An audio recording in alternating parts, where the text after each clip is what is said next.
Hi, everyone. Good afternoon. A couple of announcements to start off with today, but before I get to that, I'd like to say thanks to Robert Palladino for joining us here at the State Department, back at the State Department, and being the deputy spokesman here.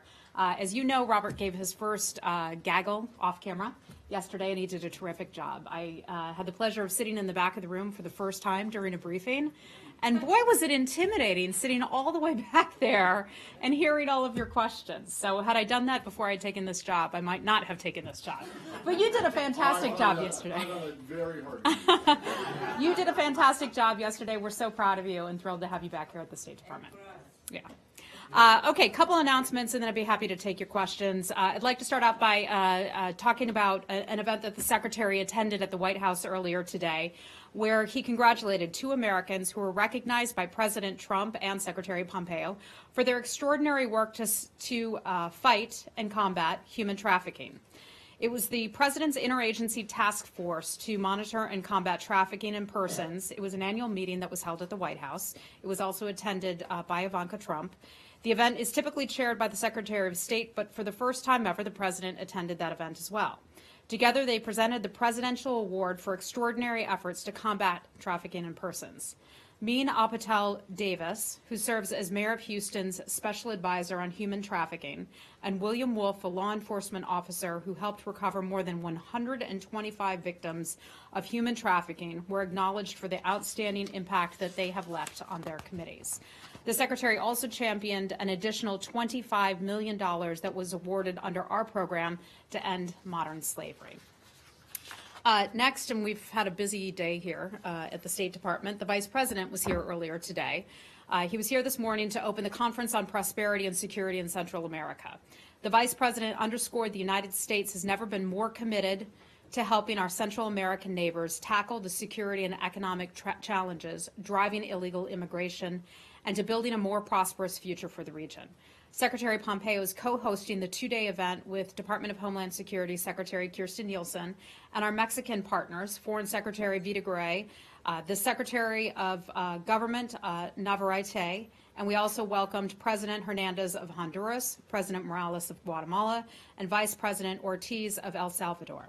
As Secretary Pompeo noted this morning, we must all work together to secure our borders, to protect our citizens, and increase opportunities for legitimate businesses to invest in the region. For our part, we know that if our partners in Central America are stronger, the United States will be stronger as well. Last thing I'd like to address, and today we had a group of young Afghan girls here at the State Department, and many of you may recall last year, a little bit of a controversy with the Afghan robotics team. Eventually, those gals were brought into the United States. This year, they came back. In celebration of the International Day of the Girl, I'd like to welcome members of the first all-girls Afghan robotics team to the State Department today. The team received the 2018 Game Changers Award at the Asia Society Gala in New York City on Tuesday. They've spent the week meeting with several government and NGOs here in Washington. As you may remember, they earned a silver medal at the first Global Challenge in Washington last summer for a robot that uses solar energy to support small-scale farms in Afghanistan. We're thrilled to see them back in Washington and want to offer our congratulations to this inspiring group of young women who represent a promising future generation of empowered Afghan girls and women and serve as a testament to the resilience of the people of Afghanistan.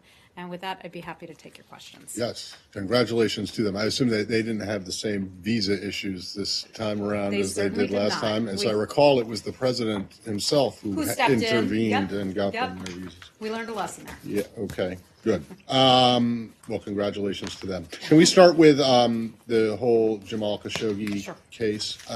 One is just generally, is there anything new that you can report to us on what your understanding of what happened to him is? And then secondly, the president, in some kind of an interview this morning, said that you guys did have investigators on the ground, and then a Turkish official came around and said, no, that's not correct. Can you, what's the story here? Sure. So to take the second part of your question first, whether or not there are investigators on the ground, the United States government has offered its support to the Turkish government to provide law enforcement assistance to the Turkish government. In terms of whether or not we have people on the ground, that's not something that I can address here from this podium. That's not something that the State Department does. I'd have to refer you to some of our other government agencies that could or would be involved with that, such as Department of Justice and others. Right.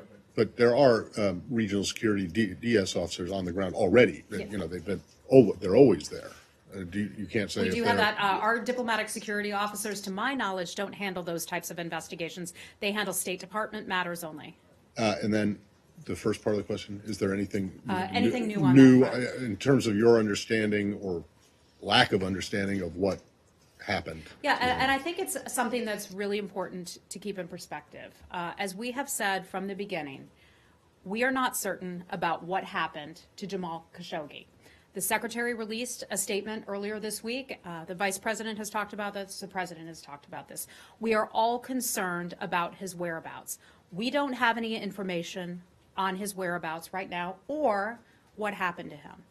As you can see, anytime you turn on the news, you open the newspaper, there is a lot of speculation and there are a ton of rumors out there. We are making determinations and watching this for facts. We don't have the facts yet. And so we are going to hold back on our comments until we have concrete information that the U.S. government can share. We don't have that information at this point right now. An investigation, as our understanding is underway, and we're not going to get ahead of that. Okay, last two, but they're kind of the same question. The Turks and Turkey has announced that they're going to join in or take part in some kind of working group with Saudis to shed light on what happened. Is this something that you might be involved in, or is it something that you would welcome? And then secondly, I just wanted to follow up on a question I asked Robert. Let me just take that part, because we welcome a thorough and transparent investigation, and we've been extremely clear about that. I can also add another piece of information that we have communicated with the Saudi ambassador to the United States. It's my understanding that he is on his way back to Saudi Arabia. We have said to him that we expect information upon his return to the United States. When and if we have additional information to bring you, we will bring it to you right away. He's on it. Is your understanding? Did you tell him that he better get we his? We absolutely did not. That was not at our. But you that was told not him at our not. direction. I can't speak on behalf of that government, but I can tell you that I'm told that he's headed back to his home country, and we expect some information when he gets back. Oh, well, have you told him not to bother coming back unless he has an explanation? No.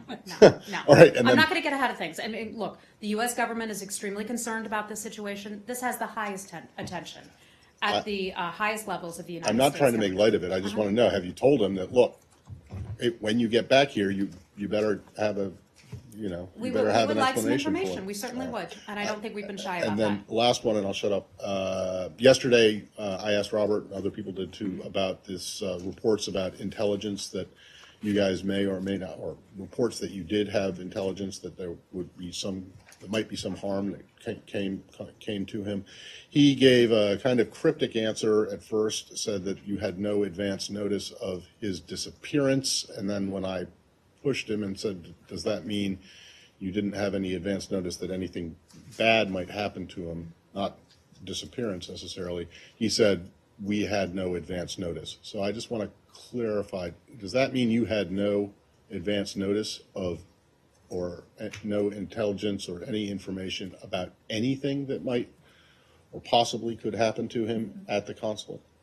Almost never do you hear us talk about matters of intelligence here at the State Department. Yeah, I'm not going to get into those matters of intelligence. An investigation is on our way. But he did I have yesterday. nothing to add beyond what Robert said yesterday here from that podium. But we're going to let this investigation take place. The United States government will continue to offer its support. We will provide information based on facts, based on information that we have. And when we don't have facts, we won't bring them to you. I would just be mindful of the speculation and a lot of rumors that are out there, and let's wait until we can get some solid information. Okay, Leslie, go ahead. Thank you very much. I just want to come back to the Saudi ambassador. He's gone with a message from Washington back to Riyadh, or was he recalled? No, and that's why I just said, my understanding is that he's on his way back there. We said when you come back, we'd like to get a report from you. Right, and so the message from the US is from him. Bring us what the Saudis know, or the outcome of an investigation, or I'm We're not just gonna a get ahead little of the investigation. confused. No, there's no reason to be confused about Right. this, okay? Because there is an investigation underway. Correct. We're not going to get ahead of that investigation. We will let that investigation play out. I know there are a lot of people who want answers at this point, understandably so, but we're not going to get ahead of those investigations. And so bring us whatever information you have when you return, and we'll go from there. Is that above what the Secretary as well as Bolton then discussed with the Crown Prince yesterday? I'm sorry, is that So- above? What does that mean? Meaning, so yesterday Bolton, two institutions in the government spoke to MBS yesterday, the Crown Prince. Were they not satisfied with what they were told, and therefore the I wouldn't ambassadors assume got that at to all. Look, come back? obviously, we have multiple agencies and departments in the United States government that are paying close attention to this issue. So I would not make the assumption that we didn't get satisfactory answers and therefore it required another level of Another communication. level, to go in. correct. Okay, this is obviously an interagency effort. Okay, Saeed, go right ahead. I want to move on. Okay. You have another No, question okay, up? Hold on. Okay. Goodness Yeah, okay, gracious. because I wanted Okay. to move on. They want, Okay, yeah. look, I'm I gonna don't talk have much about- more for you on that, and we're not going to let this go on and on because we're sticking to the facts here, and I'm not going to speculate. Saeed, I'll be happy to come right back Okay, to you. Rich, okay. go ahead. All right, Saudi ambassador left because of this incident, or was he planning on going? Okay, third time. This, Third time. We did not request that he would go. Okay, Okay, that's- he went over there. My understanding he's going over there, but any additional information on that, I'd have to refer you to the Saudi government. We simply said, when you come back, provide us a report, provide us a readout of what you've learned. and who spoke Okay. with him from state? I don't have any information for you on that, but we've had exchanges at multiple levels at the State Department. Hi, Abby. That he asked just one part of my question, but the other question was, Reporters Without Borders requested or asked that the UN step in to have an investigation into this. Is that something that the I'm US not would aware of support? it. You're telling me about that. That's the first I'm hearing of it, so I don't have any. Generally comment on speaking, do you have any it. comment I'm on not going to UN? comment on that. I'm just not aware of that. Okay. Yeah. Yeah. There have been some calls in the Hill already saying that arms assistance, for example, defense assistance should be at risk because of this. The president spoke about that today. Is it the position of the State Department that that's not on the table? I think they're jumping to conclusions. This is entirely a hypothetical situation at this point. We don't know what happened. We don't have the facts of the case. We want to learn what happened. The president has said that. The Secretary of State has said that. Ambassador Bolton has said that as well. So let's not get ahead of ourselves. Understandably, it's understandable that Congress and others are concerned, but let's not get ahead of ourselves on that point. Okay, okay, Barbara. Entirely hypothetical. I mean, the guy's missing. No, absolutely. We don't know what happened. Okay, let's wait and determine what happened. Barbara, go ahead. Also about the Hill, the Republican senators yesterday were going and looking at U.S. intelligence related to this case, and Bob Corker said it made the Turkish accounts look quite convincing. Barbara, I would not have No, I'm anything just on wondering that. if We don't do Secretary intelligence. Pompeo has seen the Pardon me? same. Secretary Pompeo seen the same intelligence. Barbara, we don't do intelligence out of this building. We do diplomacy. Okay, Saeed, go right ahead. Intelligent diplomacy. We try to do intelligence. Just one clarifying question as well. There's been a lot of speculation or reporting on what Mr. Khashoggi's immigration status is. Can you clarify at all whether or not he's a lawful permanent resident, if he's on a visa, anything like that? I think, well, we don't discuss visa applications. I don't have anything additional for you beyond what we've already discussed on his status. Okay, Saeed, go right ahead. very quickly on the Palestinian issue. Yesterday, Secretary Pompeo at the award dinner said that, quote, Israel is everything we want the entire Middle East to look like going forward. What does that mean? Well, I think it means a lot of things. Yeah, One, recognizing that we have a strong partner that is a democracy, that is prosperous. It is a country that desires peace. Something that you all will appreciate, they have a free press and a very vibrant press at that, and a free market economy. Those are all good things that we look to when we see other nations around the world that are stable, that we look to as sort of a beacon of hope in that sense. And I think that's exactly what the Secretary was referring to in his speech. But Israel occupies another people. Pardon me? It occupies another people. It imprisons them. It has checkpoints all over a whole territory. It imprisons journalists. It does all kinds of terrible things. Confiscates land. Does all kinds of things. It is a fact that it is democratic. Right. It is a fact that it is prosperous. Right. It is a fact that they have a free press. It is a fact that they have a free market economy that is strong. Those are all good things. every nation on this globe has issues and areas where they could do a lot better, the United States included in that. So you would like to see, let's say, Lebanon, sort of duplicate what Israel is? I think Okay. Israel is Couple a more strong things. model in that regard. A couple more things. Is there any news regarding Lara Qasim? Is there anything on that? I believe she has a hearing that's scheduled tomorrow. You're referring to the American Right. citizen. Right. She has a hearing that is scheduled for tomorrow. We provide consular services to American citizens elsewhere. My understanding is that we will have someone either accompany her or be present at that hearing. Beyond that, I don't have anything more for you. And I promised lastly, yesterday at the closure of the PLO office, the community was out there, and their concern is that they have, as American citizens, they also are Palestinians. They have issues of deeds, lands, and so on that they used to do through this PLO office. And now they don't know what to do about it, how they claim their land, how to get permits, how to do all kinds of things. Does the State Department, I mean, you don't have to answer me now, but if you have an answer to this issue, where they should turn to, like is there a third country that the PLO can name or you can name? So the operations were required to cease by October the 10th. Right. That is accurate. Right. We're not in the position to speak about where those individuals should go to seek that advice about their deeds, their properties Right. back home. The Palestinian Authority has perhaps has that information, and I would encourage people to contact the Palestinian Authority. Hi, Lori. Hi. On the Iranian sanctions, the new round set to take effect in November, and Iraq has been asking for a waiver. What is your position on that? Well, overall, with regard to those sanctions that will take effect on November 4th, and you're referring to the oil sanctions for Iran and countries that choose to continue purchasing oil from Iran. We have conversations with many partners and allies around the world about those sanctions. We make our policies very clear to those countries. We continue to have conversations with the government of Iraq about that particular issue and the implications for the reimposition of sanctions that were previously lifted or even waived under the JCPOA. We've given the same message to all countries around the world, and the President has said, and that's that the United States is committed to reinforcing all of our sanctions. We believe that countries coming together and recognizing the malign influence that Iran has had around the world is important.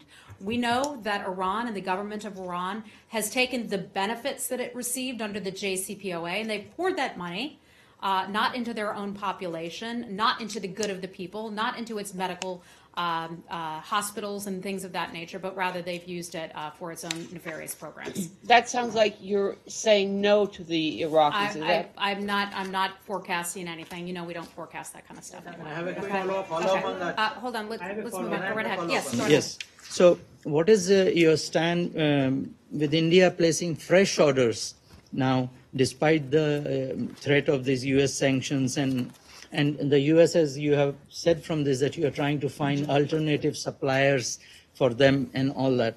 Because on Monday, the oil minister said that the two state refiners, not the private ones, have placed orders for importing crude oil from Iran in next month. I've seen that report. As you all know, we were recently in India, where that was a topic of conversation with the Indian government. The president had addressed it, I believe it was just earlier today, in which he was asked about that question about whether or not India would buy oil from Iran after sanctions are reimposed. And the president said, and I'm not going to get ahead of the president certainly, but he said, we'll take care of that. He was asked also about CAATSA sanctions and the imposition of possible imposition of CAATSA sanctions. And he said, India's going to find out. And India will find out. We'll see. So I'm not going to get ahead of him. But certainly when we hear about things such as purchasing oil or purchasing of the S-400 systems, it's not helpful. The United States government just reviews that very carefully. I won't like you to, find what or explain what the president was saying. But when he said India will find out or we will take care of it, do you see a threat? Do you see a friendly, like, okay, we'll let them do it, or we will take care of it? Well, the president doesn't like to forecast his actions. I can't speak for the president, so I just have to refer you back to the White House. Pardon me? Done everything that he said he was going to do on the campaign. Cindy, how are you? Question, please forgive On me, this in but particular?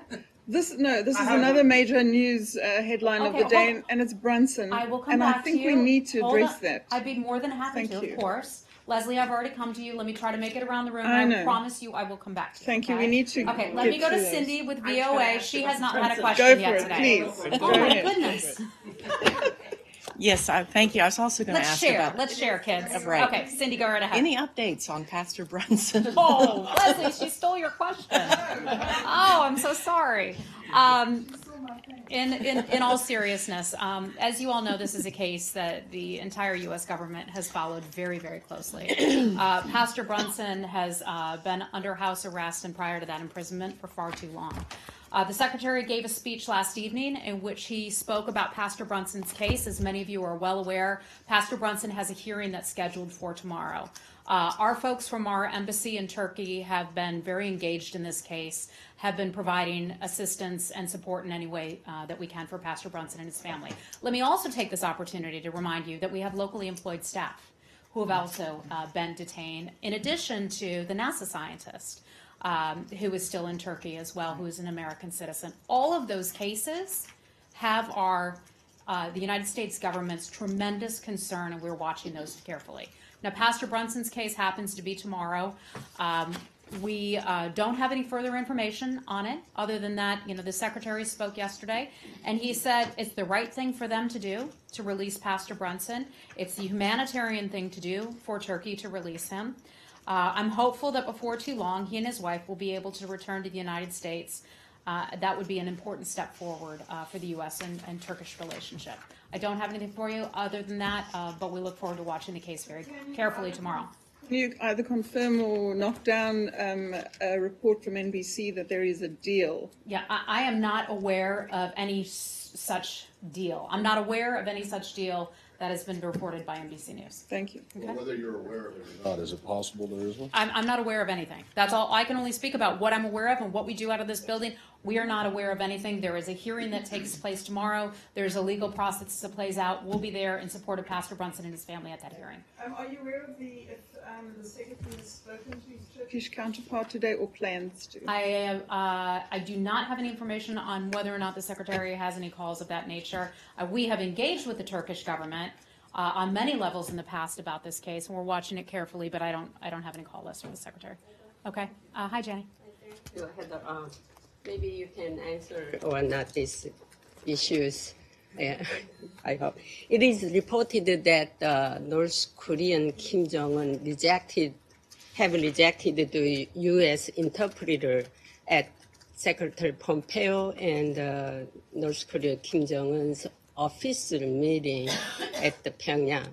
I'm sorry, could I ask you to just repeat that first part about Chairman Kim? Chairman Kim has rejected U.S. interpreters at Pompeo and Kim Jong-un's meeting.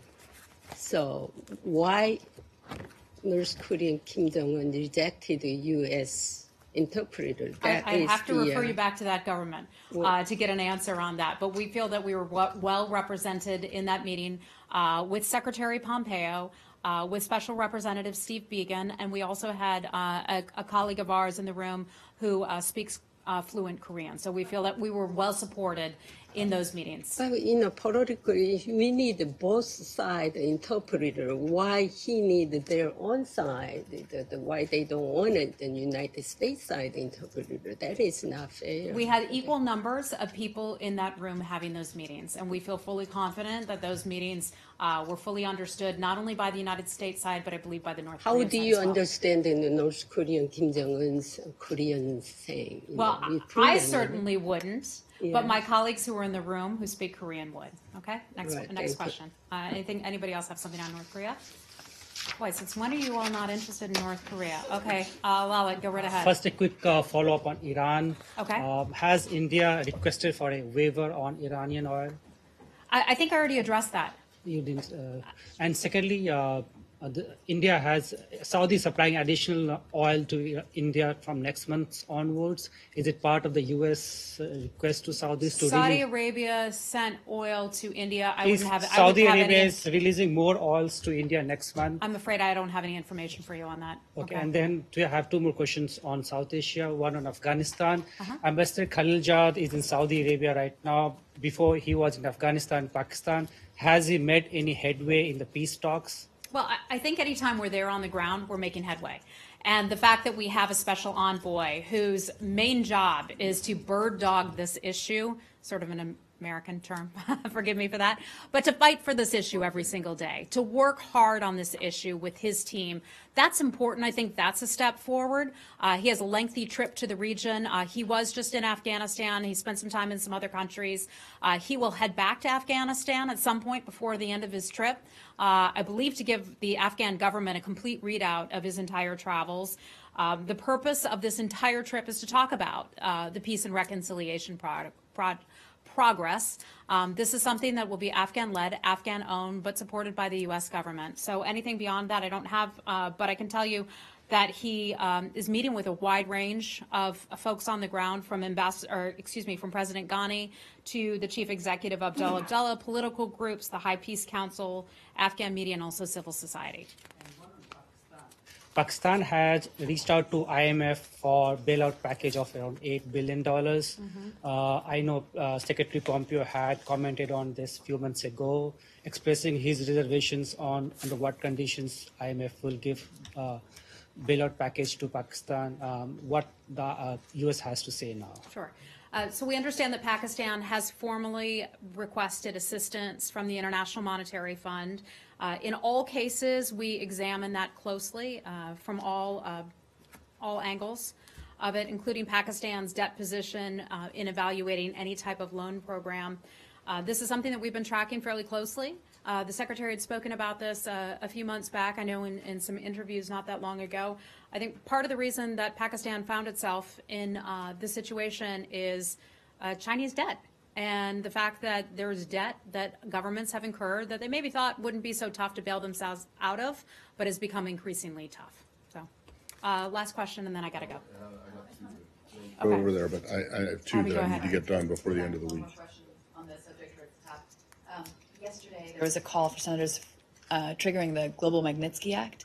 You say what role the State Department would play in that, and if there's any comment generally on the letter that was sent by the senators saying that there was the need for this investigation. Yep. So Global Magnitsky is human rights legislation, a law that is imposed or goes into effect for certain countries under certain circumstances. Bless you, Rich. That is something that we don't have enough information at this point. So I understand that Congress may be interested in that, in a Global Magnitsky investigation, but we don't know the facts of this case just yet. So I think they're getting ahead of themselves at this point. We will watch the situation very carefully, very closely, wait for the facts to come out, and then we'll get there. To answer your question, though, about what State Department's role is in that, State Department, Department of Justice, and also the Department of Treasury under the Office of Foreign Assets Control would all play some sort of a role in this. Okay. Go ahead, Matt. Briefly, just one is that we've been talking a lot about the Khashoggi case, and as you say, you don't know what happened. There is a case with another journalist in Europe, actually, though, who we do know what happened. She was raped and murdered in Bulgaria, and I'm wondering if you guys, I don't think you've been asked about this yet. No, we've not yet discussed Do you it. have any comment or reaction Well, to sure. this? You know, I woke up this morning and I saw that story about this young woman working so hard and something so horrible happened to her. I'd like to start out by expressing my condolences to her and her family and her colleagues who certainly are heartbroken by this loss. We don't know what the motivation was for the person who did this to her. So I don't want to jump to conclusions that she was targeted because of her profession. I think the investigators are not at that point yet where they can make that assertion. So for now, I'm just going to be able to express our deepest condolences for the loss of this Bulgarian woman.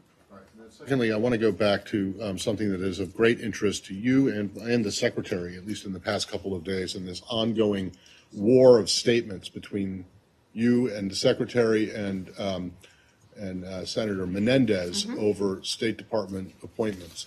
after the statement that came out last night from the Secretary, which again blamed Menendez and Senator Menendez and fellow Democrats for holding up the nominations, Senator Menendez's office came back again with basically a restatement of the of his office's denial of the first one. And I just, I think everyone can sympathize with the Secretary in the fact that the appointments aren't going as speedily as possible, as they possibly could. But one of the points that Senator Menendez's office makes is that it is a myth that only Democrats have opposed Trump administration nominees. Isn't that a true statement? Isn't that fair? There have been nominees who are currently being held up and have actually had to have been withdrawn because of Republican opposition to them. You have a situation. Let's keep this in perspective. First of all, we have more than 60 nominees who have not been voted through the Senate at this point. Some of them have holds on them right now. The Senate had said to the Secretary when he first came in, when he was going through his confirmation hearings, "Sir, will you staff up the State Department?" You remember the conversations, all of you, that we had 1 year ago. The flood of people leaving the State Department demoralized. Black Friday, you remember that one as well. Foggy Bottom is burning. You remember all those headlines. This Secretary came in and he said, "I'm going to change things. In order to do, hold on. In order to do my job, in order for the State Department to do its job, on behalf of the 75,000 people who work for the State Department around the world, let's get our team on the field." And the Secretary has prioritized that. He's brought in a counselor who is working nonstop to get that team on the field. The Secretary said in that confirmation hearing, "I will get my team on the field, U.S. Senators, but I will also need your help." When there are more than 60 people who are not getting through the Senate is not doing its job. And there are some members in particular who are holding them up. Now, are there some who have hit some hurdles because senators have additional questions, or maybe they don't like them, maybe they feel like they are not qualified? Sure, there are a handful, as there would be in any administration. But by and large, of the 60-some people who have not gotten through the Senate, the vast majority of them are senior Foreign Service officers. These are the career professionals who work for the State Department, who are trying to get out in the field to go be the ambassadors of, Robert, help me fill in the countries, Togo. They need an ambassador. Our ambassador is still hanging out in the Senate. We'd like to get our ambassador to Togo. Help me out with some of the other countries. Equatorial Guinea. We need to get our person into Equatorial Guinea. Give me another one. Panama. We need to get our ambassador into Panama. Okay, and I'm sure those countries want their ambassadors. So the Senate needs to do its job, get our people through. In addition to those Foreign Service officers I just mentioned, again, the vast majority of those 60-some people who have not been pushed through yet, we do have political appointees. We need an undersecretary for management. Undersecretary. There are only a handful of undersecretaries here, 7 or so, at the State Department. We need someone to permanently run management. Get these people through, put them up for a vote so the State Department can conduct the diplomacy it needs to do on behalf of the American people. Well, listen, I am not going to denigrate the international importance and significance of Togo and Equatorial Guinea and the role that they play as related to U.S. foreign policy. But I think, first of all, the Menendez office takes issue with the more than 60. He says it's 56. And it also says, I mean, what about nominating people for Saudi Arabia, Turkey, Australia, Mexico, Pakistan, Egypt, Singapore? These are countries that, with all due respect to Togo and Equatorial Guinea, are, also important to U.S. priorities. You are absolutely right. I would say that. Let me finish. Let me finish my question. You are absolutely right about that. All right. How often do you hear that? Not at home. Yeah, Not at home, at least. I right? think that is the first time I've ever heard that from this podium. No, you are, Matt, you are right about that. But you haven't nominated anyone for those. Turkey, hold on. Those countries deserve an ambassadorial nominee. Right, and you guys but you guys have to nominate someone. I can tell you, those two countries in particular we have people in the pipeline. Yes, Now, as but you they all haven't been know, nominated. the nominations are actually announced out of the White House. So we don't make those announcements here from the State Department. But we have people through the going through the pipeline right now. It's a lengthy process. I went through it myself when I became a spokesperson. Background investigations, financial disclosures, ethics reports. It takes a long, long time. And there's a lot of information that you have to go back and fill in again. All right, It's a Heather- lengthy process. We've got people identified. We're pushing to get them through just Okay. as quickly Heather, as possible. but you cannot deny that you had a nominee for Assistant Secretary of State for East Asia, a very important area, South China Sea, all this stuff, who had to withdraw because a Republican senator said that he would do, this is Senator Rubio of Florida, would do everything he possibly could to stop her nomination. You have a situation, a crisis that the vice president, that everyone talks about all the time in Venezuela, which is absolutely awful. The country next door to that, Colombia, there's a career Foreign Service officer who is being held up by a Republican senator. Is that not true? There are some cases, Are those yes, cases where that are true? we're a few Okay. members on the Hill. So let me finish. it's You not all asked- Menendez's fault. It is largely the fault of Senator Menendez. I'm sorry. Okay. Let's get All those right. folks to do their job so we can get the team on the field.